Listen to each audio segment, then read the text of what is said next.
Okay, good afternoon and welcome everyone. Welcome to New Canaan Library. Before we start, please take a moment to silence your cell phones. Okay, and while you're doing that, just note the exits from this room directly out onto the street to your right and left, or behind you through the concourse, same way that you came in. Okay, well, I imagine that you are, like me, drawn to that special quality that Japanese gardens possess. Places where time slows down in a landscape that is simultaneously man-made and completely natural. For over 1,000 years, Japanese gardens have served not just as aesthetic displays, but as profound emotional manifestations of nature's essence. Their careful balance of water, stone, and plants transform landscapes into living art, and perhaps our own efforts in the garden into a kind of spiritual practice. Award-winning photographer and landscape designer Emily Kelting is here to present her journey through the rich history and design of Japanese gardens. Emily is an avid traveler who speaks for the Garden Club of America and has taught landscape design and photography workshops for the New York Botanical Garden, Norwalk Community College, Carriage Barn Arts Center, the Rowayton Arts Center, and the Stamford Loft Artists Association. She is also an author and the owner of GreatScapes, a 23-year-old landscape design and installation business based in New Canaan. And now, please help me welcome Emily Kelting.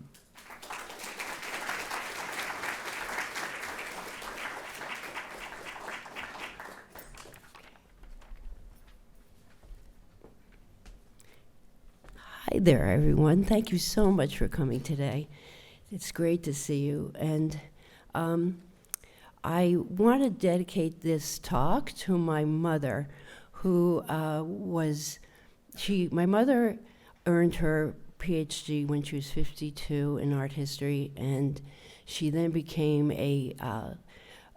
she was a program director for the Royal Oak Foundation, which is the American arm of the British National Trust in New York, and she gave lectures at the Grolier Club and also led tours of England, the British gardens and houses, and so I guess later in life, here I am, a lecturer myself, and also my two kids are university professors, and they give lectures every day, to their students. And my daughter Lily, who is a professor in India, she also, among her other things, she teaches public speaking, and she definitely got the gift of gab from her father.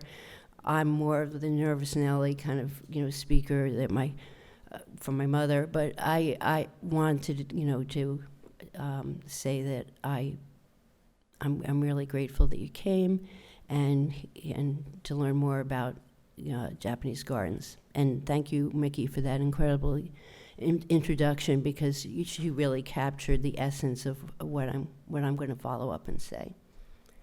So, let's see. Do I hit enter?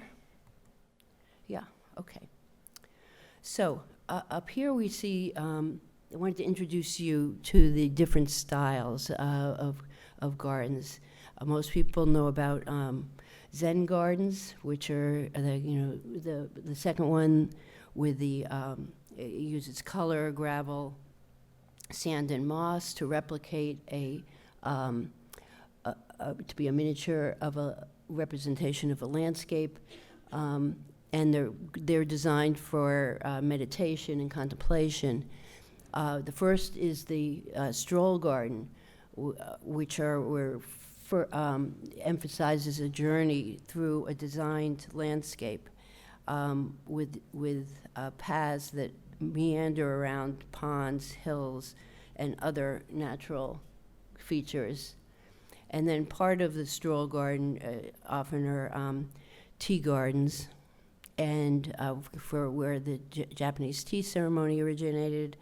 And there's also a concept called borrowed scenery, which I'll explain later, which is incorporating the surrounding landscape into the garden design, which creates a sense of greater depth and spaciousness.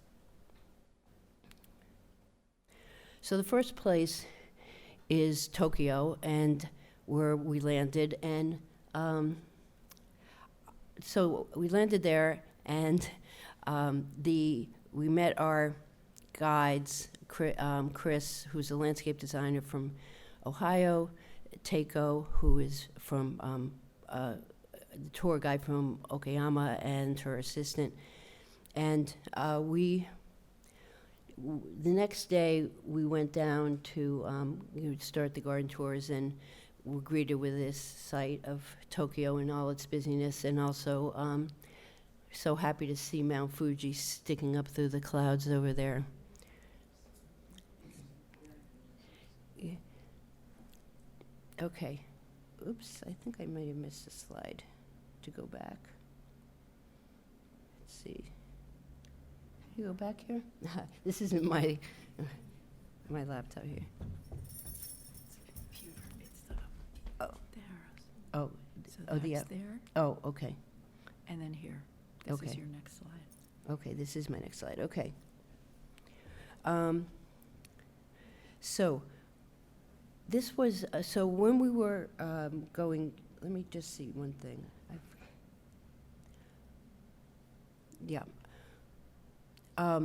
Okay, so the first night I had, I wanted to see the street, to capture the streets and the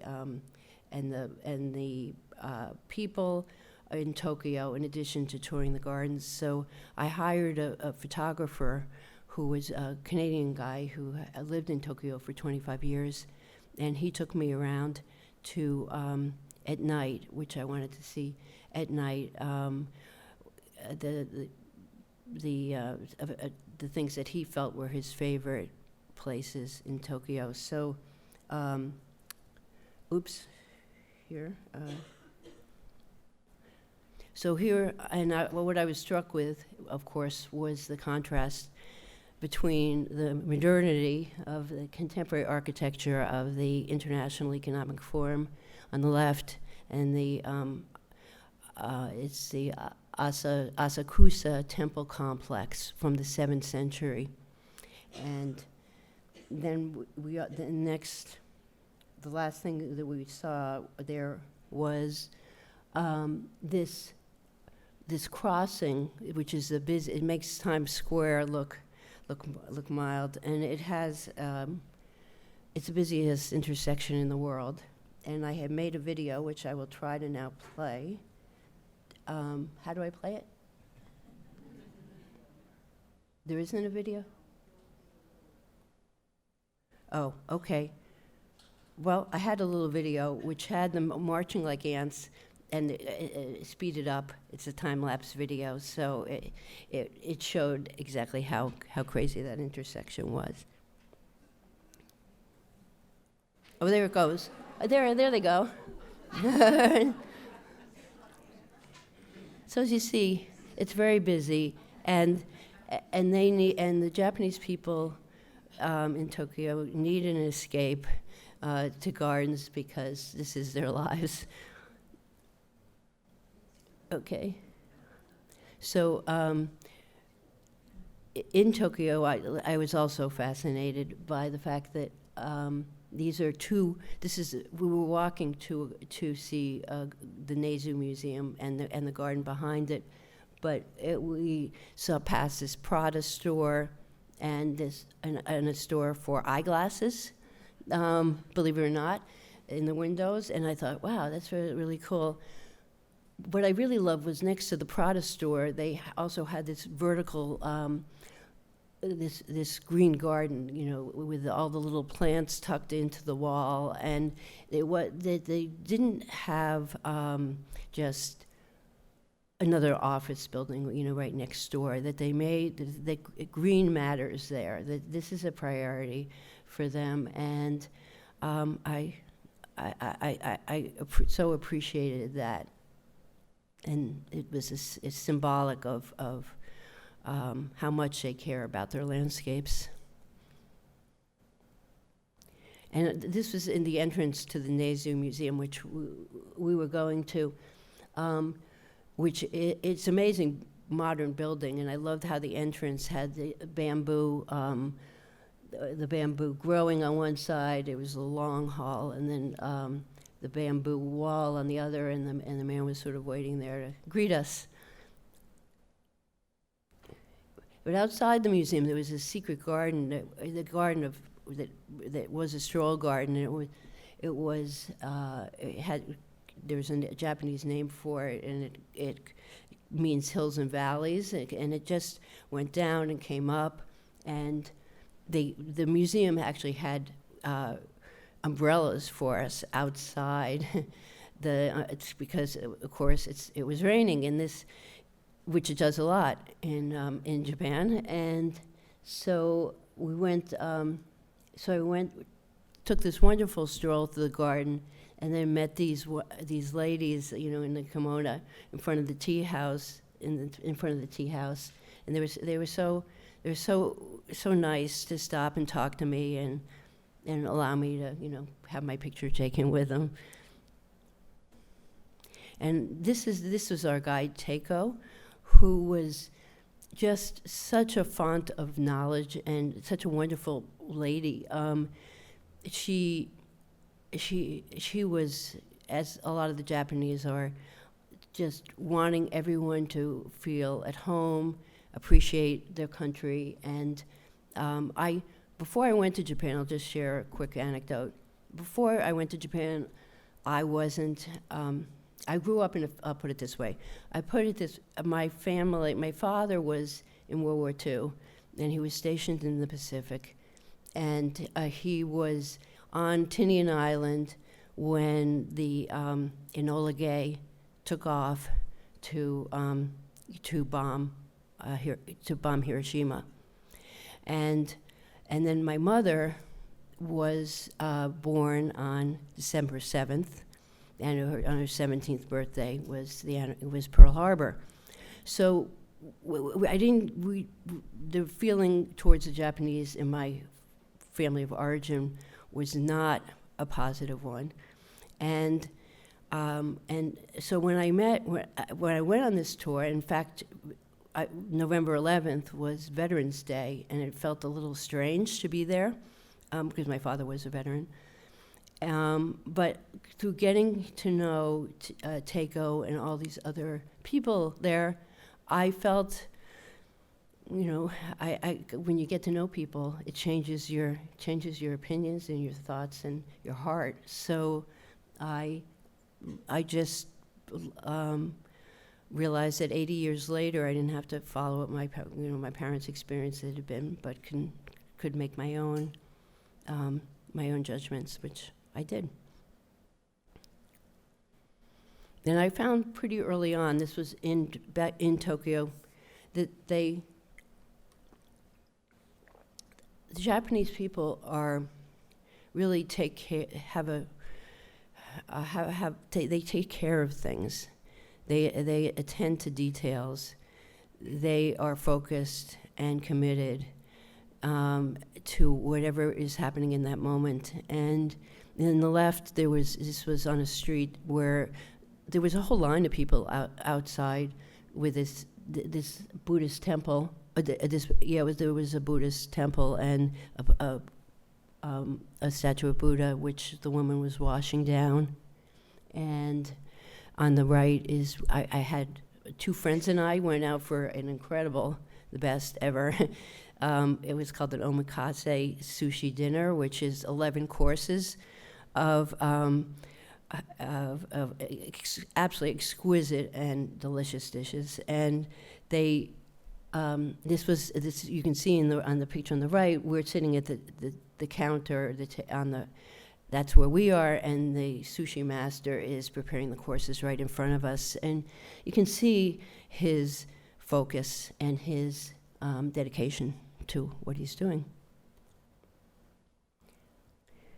I also learned something in Tokyo about pine trees, which are very prevalent. That they're first of all incredibly pruned, the trees themselves, and they're pruned like twice a year, and they're really climbed. The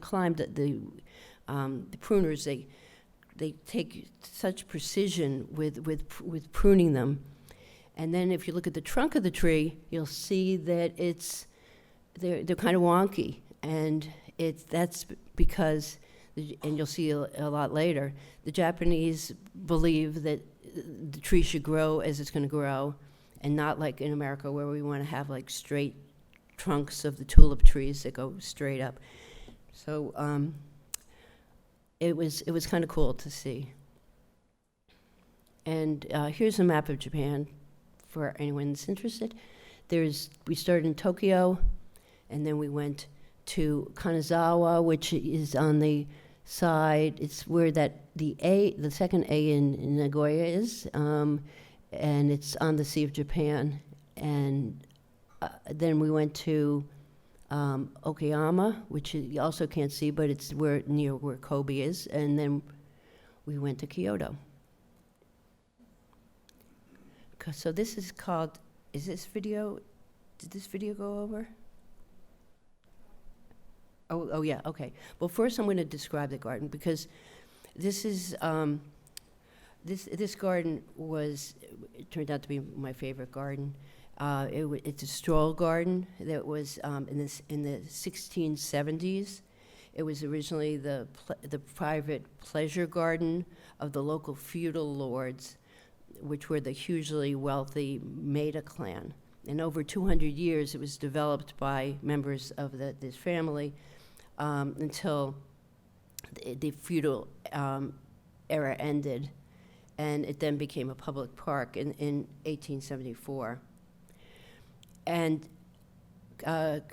Konrakian has been called the Garden of the Six Sublimities, because on its 28 acres, it possesses what is believed to be the 6 qualities of an ideal garden: spaciousness, seclusion, creativity, antiquity, water, and scenic views. And even though we came on a weekday, the garden was filled with both tourists from Japan and from all over the world to enjoy what's called here I go, momijigare, which means red leaf hunting. And like the celebrations in the spring for the cherry blossoms, this is a thing in Japan. They come to see all the Japanese maples are amazing, all in the glorious shades of reds, oranges, and yellows, and the ginkgos and everything else. And it's through this, they're out in force, enjoying these gardens. So what I'm going to just verbally describe my stroll through the garden, and then show you a video. Oops. Maybe I won't verbally describe it, because I think some of the notes I'm not finding. Let's see. But I'll show the video, and I'll explain a little bit first. The first thing you come upon is a big pond with a lantern. That's a very special lantern, because it's lanterns have all sorts of symbolic meanings to them, in both Buddhism and the Shinto religion. 48% of the country is Shinto, 46% Buddhist, and if I did write it down, let me see if I can make this. If I go down here, let me see. No, okay, I'll just show the video, and you can enjoy the garden. Oops. is this the video? Oh yeah, here it is. Okay, so that was the first, when I saw the first Japanese maple, I knew it was going to be great. This is the lantern on the pond that leads you in. You can see the whole pond here.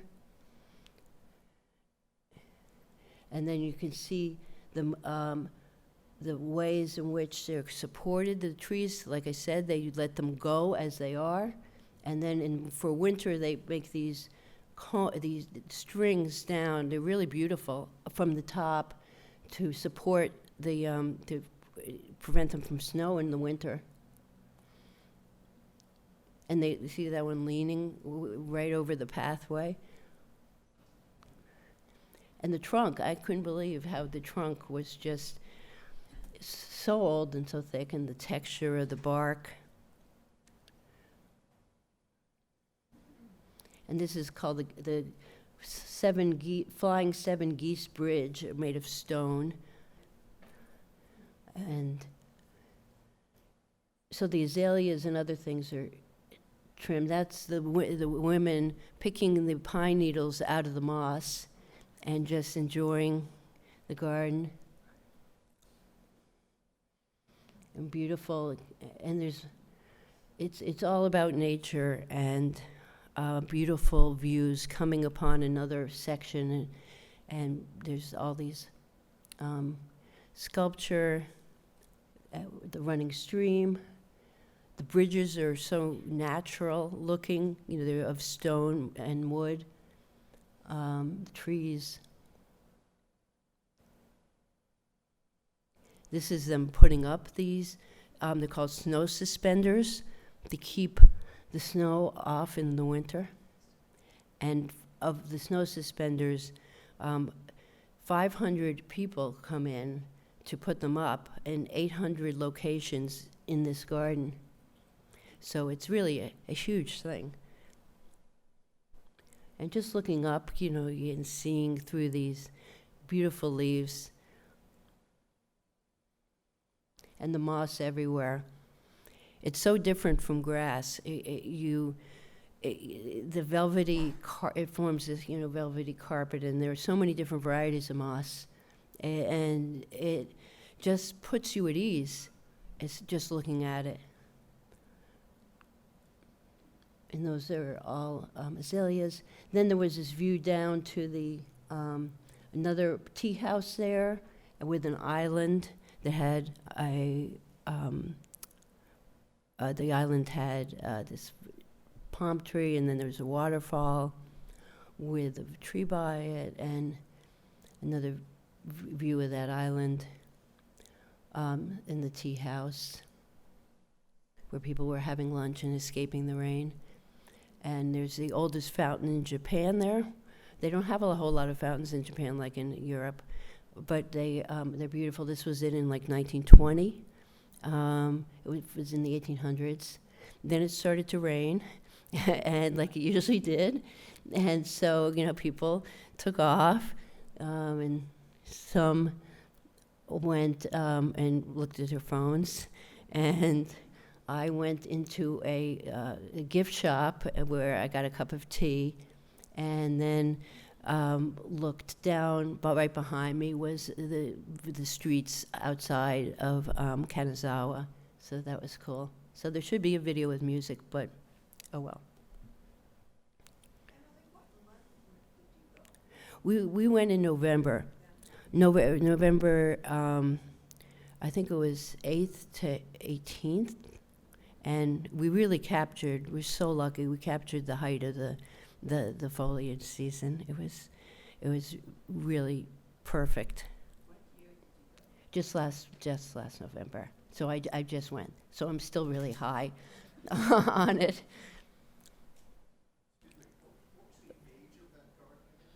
It started in the 1670s, and then it was, they worked on it for 200 years, like the fountain was added in the 18th century, 19th century, and then it was opened as a public park in 1874. So the next one is the Zen garden, And Ryoanshi is the most famous Zen garden. And this is what it looks like. It's inside a, I can't remember the dimensions, it's long and narrow, and it's raked every day, and there are the rocks carefully placed. And this is outside a temple, so it's for the monks to meditate there.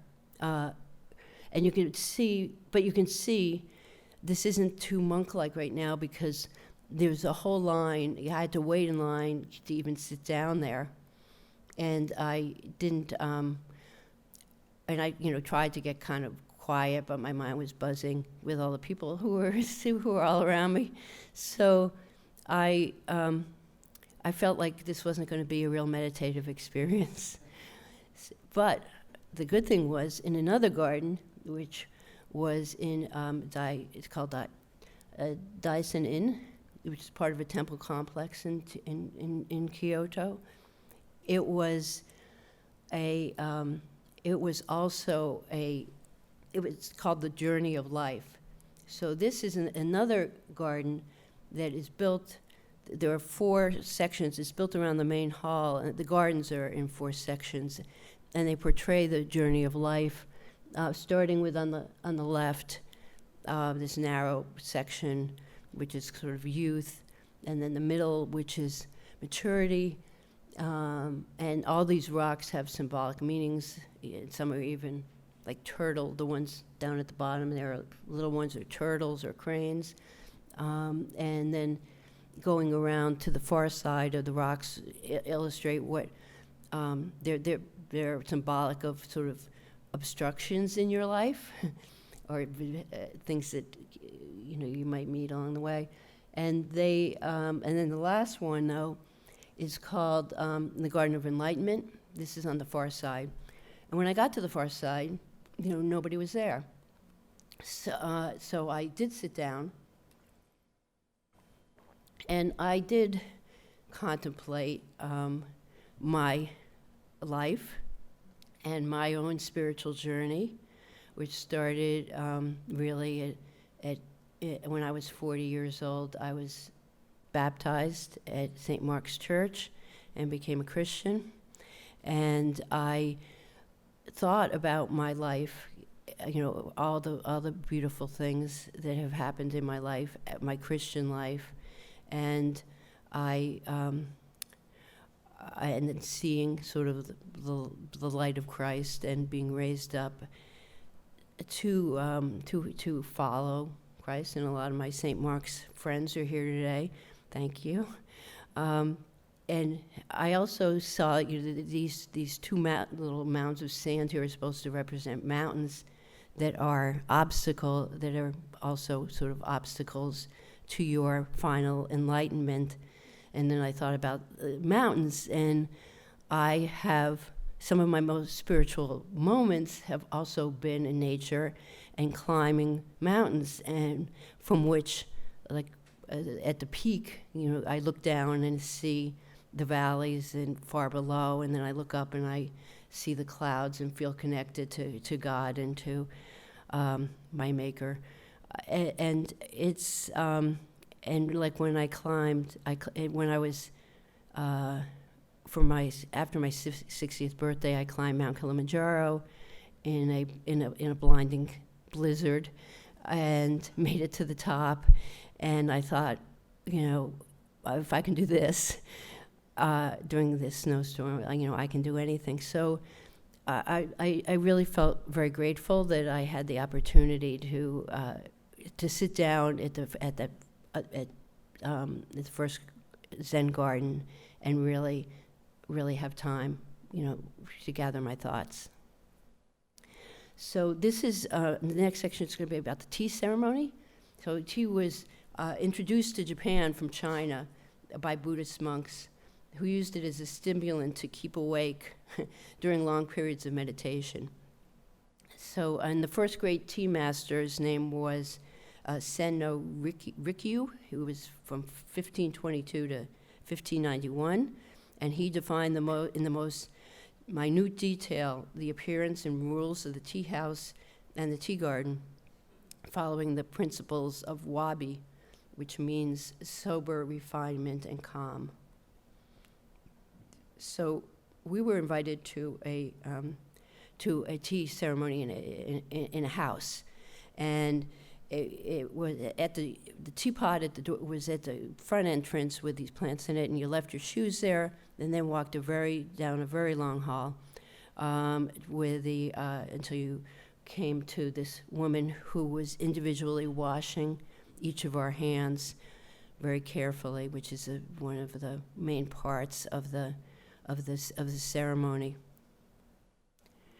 And before they actually served the tea, the women would present a sweet to each of us, and the sweet was red bean paste with, I think it's dried fruit, although it could have been sugar, wrapped around it.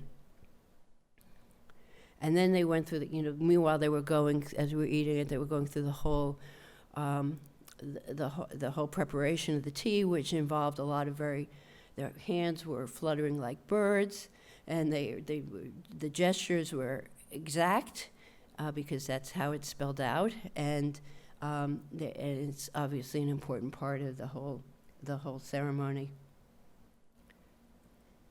And when you received your individual cup of tea, it was in a beautiful earthenware bowl. The host said dozo to each of us, meaning please enjoy, and then we would respond, itadaki masu.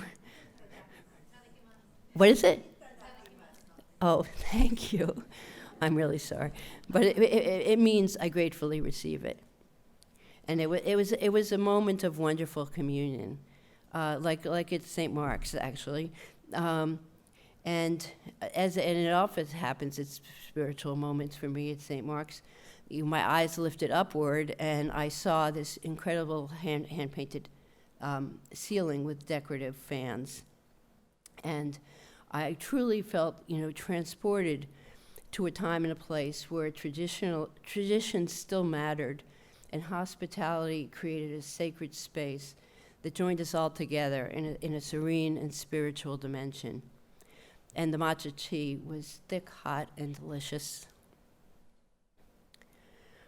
So, I don't know, how am I doing for time here? Okay, a little more, yep. Japan's a small country, and unlike China, which is huge, they adopted a lot of their landscaping and garden theory from the Chinese very early on. So instead, the Japanese have adopted this idea called borrowed scenery, or shakai, I think, and it is to incorporate natural elements in the distance with a carefully designed garden in the foreground. And so this photo was taken at my second favorite place, or maybe it was even my first. It was called the Adachi Museum.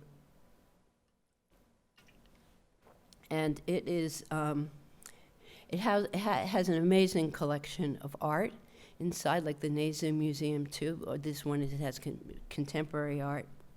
And you didn't actually go into any of the gardens, even though there were several areas all around the main buildings.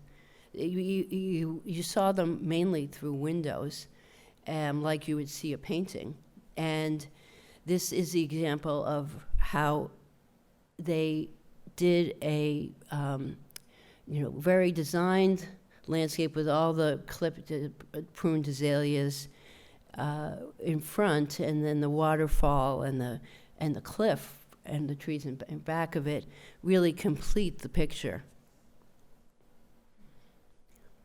And here's another part of that with the garden with the koi in the pond in the front. So it's like a painting, or what I try to do when I'm composing photographs.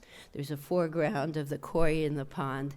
There's a middle ground of the sandy area with the azaleas, and the pavilion, and in the back there's a mountain with mist.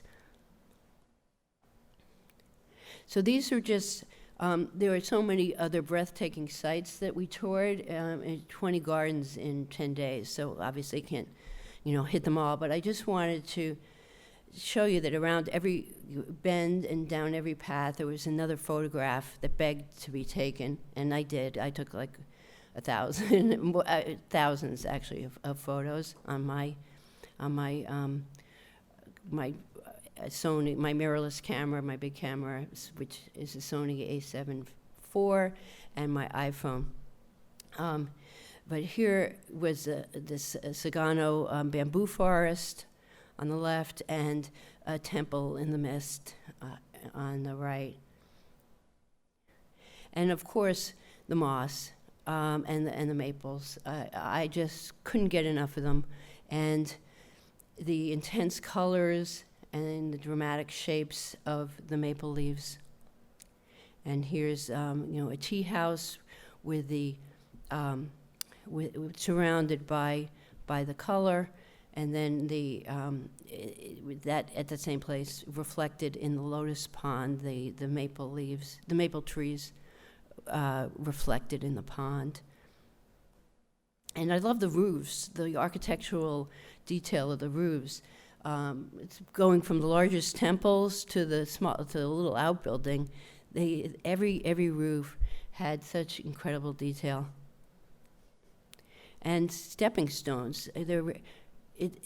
Texture, is created by having, even underfoot. And some of them stones were almost flat. Other ones were, unlike the ones on the right, were really just big rocks just sit there. And what it did was it make you stop and look at the rocks. I mean, that red rock on the right, in the middle, I took another picture of a detail of it. It was amazing, the veining in that rock. And then finally, what I love seeing were the Japanese people, having so much fun with their friends and their families in the gardens and gift shops in the red leaf hunting season. And I also noticed, the pride that the gardeners take in their work, whether it's pruning pine trees, picking pine needles out of the moss, sweeping the garden paths, erecting the yakutsuri canopies and building and installing the supportive tree branches. In Japan, there seems to be no shortage of workers and getting, like in Kanrakian, 500 workers to install 800 of these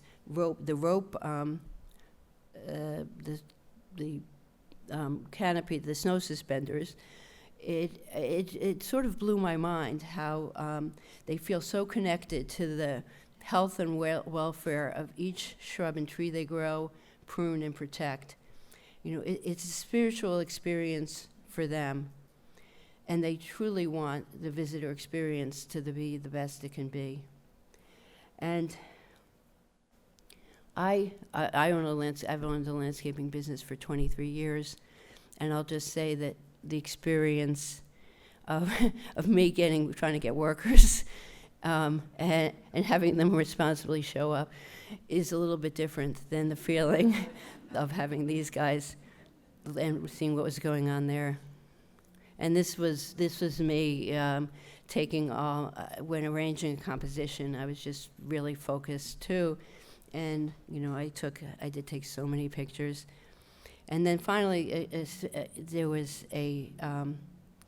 this was our group, and we had so much fun together in the gardens and doing all the other adventures we had. It was sake tasting and tea tasting, and just conversing deeply in deep conversations about what the gardens meant to us.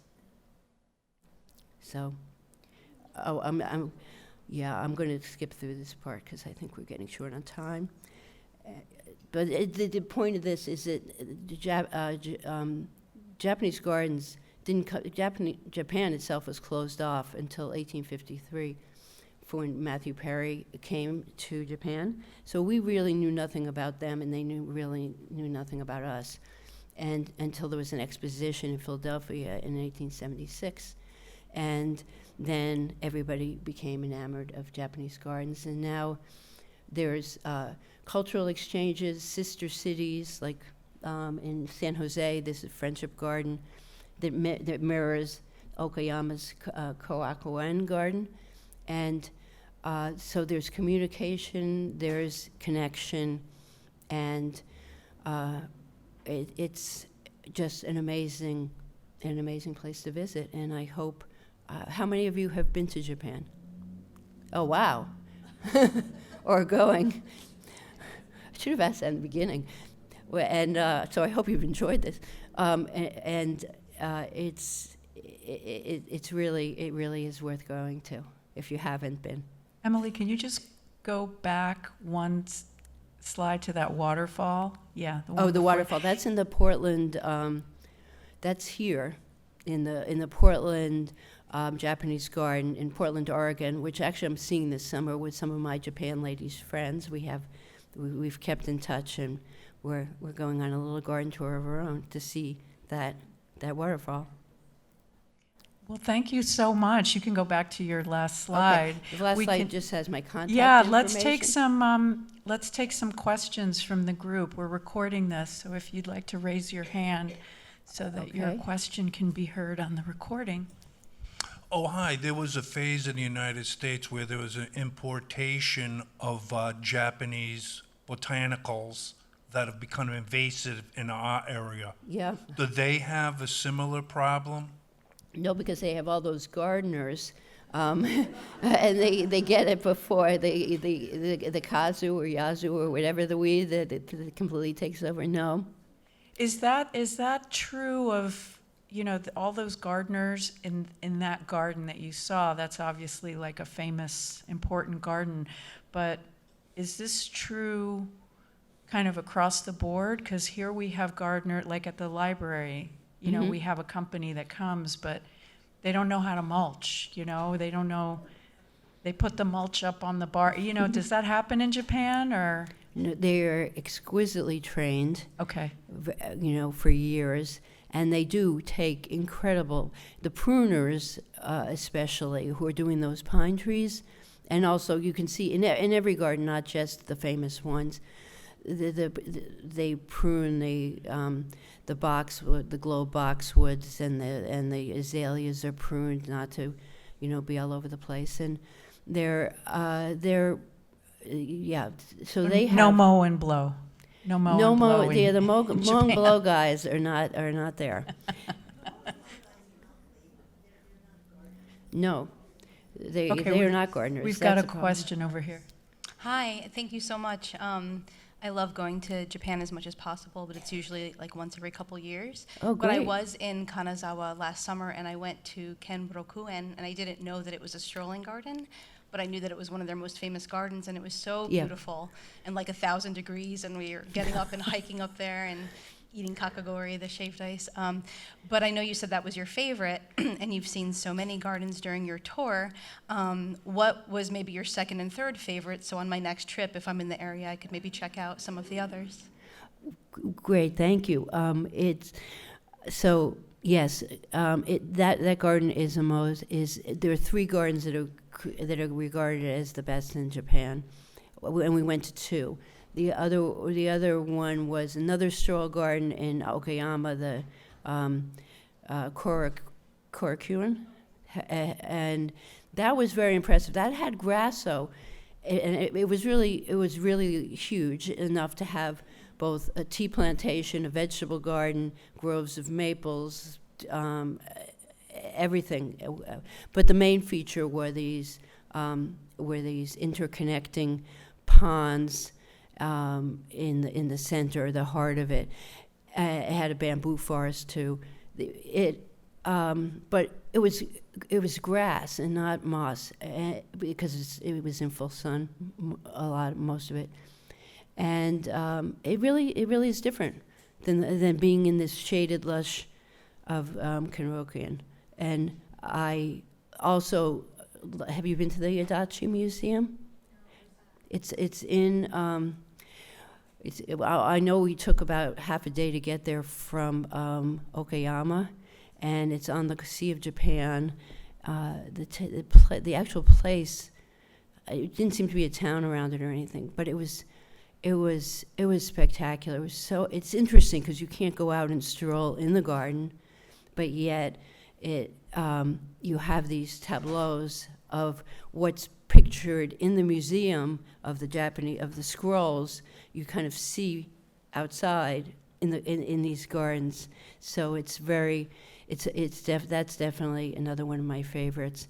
And the third garden we didn't get to, of the top three. We didn't get to, but it is. If you Google top 3 gardens of Japan, you'll see it. It begins with an M. Mm-hmm. I just want to mention that there is a Japanese-style garden in South Salem called the Hammond Museum and Garden, and they have tea ceremonies there. So if you're interested, you might want to check that out. Thank you. Yeah. Oh, at the Hammond. Yeah. Thank you, Liz, for mentioning that. And in fact, Questions? I know Emily will stay after to chat.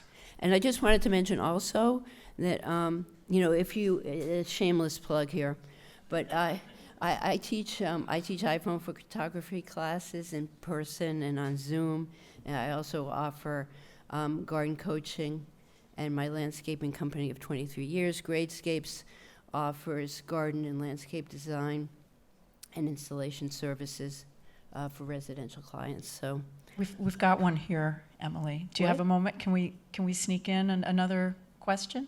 Oh, sure. Thank you so much. I was in Japan exactly the same week 5 years ago, and Oh, really? it looks exactly the same. Great. So you had the So same things great experience. don't really change dramatically in Japan. But there's a couple of things one thing that I noticed was that the workers, and probably because there are so many of them, use very natural tools. They have brushes they make their own The brooms. sweepers, yeah. They have baskets on their backs, and it was so amazing to be in a green space with no leaf blowers. Yeah. It's very quiet. They would It never is. do that. Yeah, they would never do that. It's so beautiful. But the question I had was, what would you suggest for somebody who has a tiny yard that would like to create a Japanese garden, or just some elements? What would you put in a garden that would make it peaceful and Japanese? Well, there are, if in a really small yard, it's harder because in the bigger yards, you can have more ornamentation of lanterns and little pagodas and other things. In a small yard, though, a lot of people are putting in koi ponds, small koi ponds and things like that. And if you can grow moss, it's harder sometimes here, and people use buttermilk and on rocks and stuff and try to do it, and sometimes it works and sometimes it doesn't. But let's see, what else would I? Emily, is there a way to create a Japanese garden using native plants? So not to try to mimic what the Japanese do, but rather kind of go with the philosophy of it. Do you know what I'm saying? Yeah. Not try to do a sort of imitation, but rather the idea, implement really the essence of it, but using native plants. Yes, I'm sure there's a way to do it. I know there are books actually that I have used for people, my clients who want to replace their favorite plant, to go native, and so. If you were going to do, I can't remember right now what some of those replacements are, but if you're looking at, the book and you see something that is similar and to they didn't have a whole lot, I didn't see a whole lot of ornamental grasses, but I'm sure there are plants. Okay. Hi, Emily. Just a follow-up to the question that you were asking over there. So we're part of the New Canaan Land Trust here. Oh, and I know you're doing a Japanese. That's So what right, are you? yeah. So what are you putting in there? So this is exactly the idea, is that, you know, we actually were given a bequest that somebody wanted to create a Japanese garden in honor of their late Yeah. family member. And so we created a Japanese garden up at our headquarters up on Valley Road, and we wanted to use all native plants for the woodlands. So we used mountain laurel. Oh yeah, mountain laurel Around is great. It's gorgeous. A lot of ferns, a lot of moss, a lot of big rocks, and I mean, compared to what you're showing here, it's so minuscule. Yeah, but it's but it's a really great spot to see, and it was kind of like a blend. yeah. And the Japanese. Did you have any Japanese maples? Either weeping or There's actually one on the property, just because it was there, but because it's not a native, we didn't proactively plant Yeah, it. that's right. You're trying to do it. But for the answer to the small one, garden, a weeping Japanese maple, like, you know, a dwarf, would do it too. Okay, let's sneak in one more. Is there one more? Yeah, there's one over there. There's one over here. Okay. Loved your lecture. Thank you so much. But this is more of a comment. There's a beautiful book by Muriel Barbary called The Single Rose. And the woman comes from France, and she visits all the gardens that you spoke about. And I think it would be a beautiful compliment to read that after this lecture. Oh, thank you. What's it called again? A Single Rose A by Single Muriel Rose. Barbary. Wonderful. Yeah. Wonderful. Emily, thank you so much Yeah. for being here and sharing your photographs and memories of Japan. And thank you all for coming here today to join us. You're welcome. Thanks for coming.